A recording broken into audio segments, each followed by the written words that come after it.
Hey guys, it's Kaylee from K-Books and I'm here today to do a book tag. This is the sickness/illness book tag. I believe it was started by Sarah with an H. I'm not sure, I think that's who started it. I was tagged by Ali from Winged Reviews, so thank you for tagging me, Ali. Basically it's 9 sicknesses or illnesses, and a book can relate to each one. So these are the books that I chose for each of the illnesses. The first one is Diabetes, a book that is too sweet, I can't even talk, or sickly sweet. This was so difficult for me because I am such a hopeless romantic, and all these books that everyone goes, oh, they're so sweet, it was sickening. I'm always the one sat there going, oh, but it was so cute, it was so sweet, I loved it. So the book I chose is one of my favourite romance books, and that is Lucy in the Sky by Paige Toon. This was the first chick lit book I ever read. It's brilliant. It's a really great love story, and at times it is really, really sweet that some people might find sickening, but I thought was just cute. I really love this book. If you're, it's really funny as well. So if you're looking for like a funny chick lit book, I would suggest this. It's so good. So I would definitely recommend all of Paige Toon's books. They are really sweet love stories, but they're really funny and they're just really, really good as well. The next one is Chickenpox, a book that you've read once but never will again. That book for me is 50 Shades of Grey by E.L. James. This is the first book in the 50 Shades series. This is the worst book I have ever read in my entire life. It's absolutely rubbish. Everyone is going on about it, which is why I got it and read it, and I was expecting so much more. It's just rubbish. It's pants. I hated every minute. I kept reading and I did manage to finish the whole thing, which look how thick it is. Why did I finish it? Why did I put myself through that torture? I did finish it. I wished I hadn't. It was rubbish. It didn't get better. I kept thinking and kept hearing that it was going to get better and better and better. It didn't. It was rubbish. I would rather claw my eyes out than read this shit again. It was crap.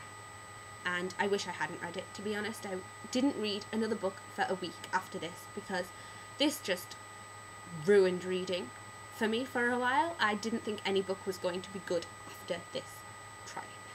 It was crap, and I don't understand why it's a bestseller, because this is definitely not bestseller material. The writing is rubbish. If I hear my inner goddess once more in my life, I'm going to smack my head off the wall. Repeatedly.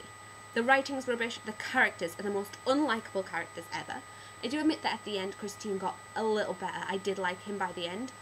Anna is the worst character ever. I just wanted to reach in the book and give her a slap. I hated this book and I would not recommend it to anyone. I wouldn't want anyone to go through the torture that I did trying to get through that book. The next book is Influenza, a contagious book that spreads like a virus. For this I chose a book that I bought because everyone kept telling me that I had to read it, and that book is Delirium by Lauren Oliver.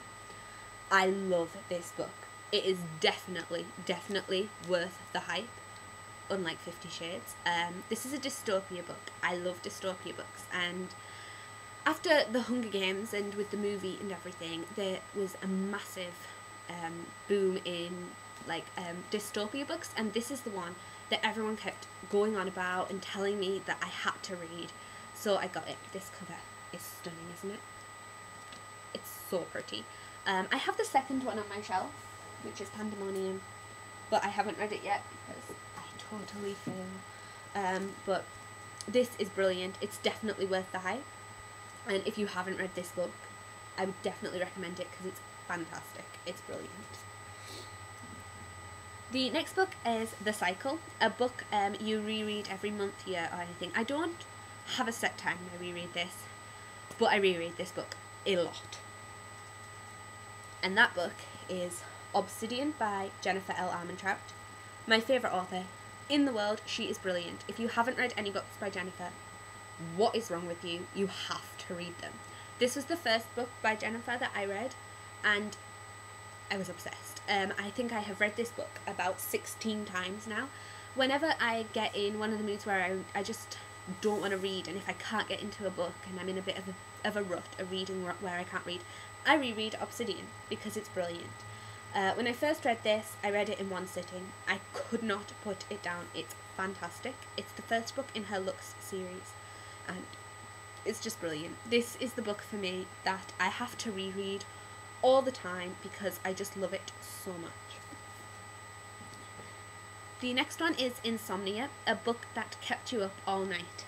And that one, for me, is Onyx by Jennifer L. Armentrout. This is the second book in the Lux series. It's not out yet. This is an arc. And it's signed. Which I didn't show you. Obsidian is also signed, so I was so excited to get it. And I am quoted somewhere. There. Don't know whether you can see it. K-Books. It's very exciting. I could not put this down. I got an e-arc before I got this paperback one. This has only been on my shelf for a week or two. And I got it. I think it came through to my Kindle at about 8 p.m. I finished it at 5 a.m. I couldn't put it down. It's fantastic. If you liked Obsidian, this is even better. It is brilliant. I read it in one sitting, and I couldn't go to sleep until I found out how it ended. It is fantastic, and I can't wait until it comes out. It comes out next month, August the 14th. I don't know whether that's right, but it's out in August, and I can't wait so that I can talk to everyone about it because it's just so brilliant. But I think this is definitely going to be like Obsidian, which will be my reread book as well. I'm pretty sure that every time I reread Obsidian, I'm going to have to reread Onyx after it. So yes, that is my reread book and my book that kept me up all night because it is just brilliant. The next one is Amnesia, a book that's been forgotten, and that for me is Wintercraft by Jenna Burtonshaw. I read this about a year or two ago, and I remember really, really liking it, and there is a second one out now, a third maybe, I don't know. I can't remember. I remember it was good. I remember I enjoyed it, but I can't really remember much that happened. I do want to reread it just because it's the beginning of a series now. I thought it was just a standalone when I read it. So I'm going to reread it just because I want to read the second one, but this, I can't remember much about it. I like the cover, it's quite creepy, but I don't remember much about it, so this, for me, is my book that's been forgotten. The next one is Asthma, a book that took your breath away. That, for me, 100% is Sweet Evil by Wendy Higgins. I read this about a week ago, and it was brilliant. Tara from why can't I remember the name of her blog? Tater's Tall Tales, I think.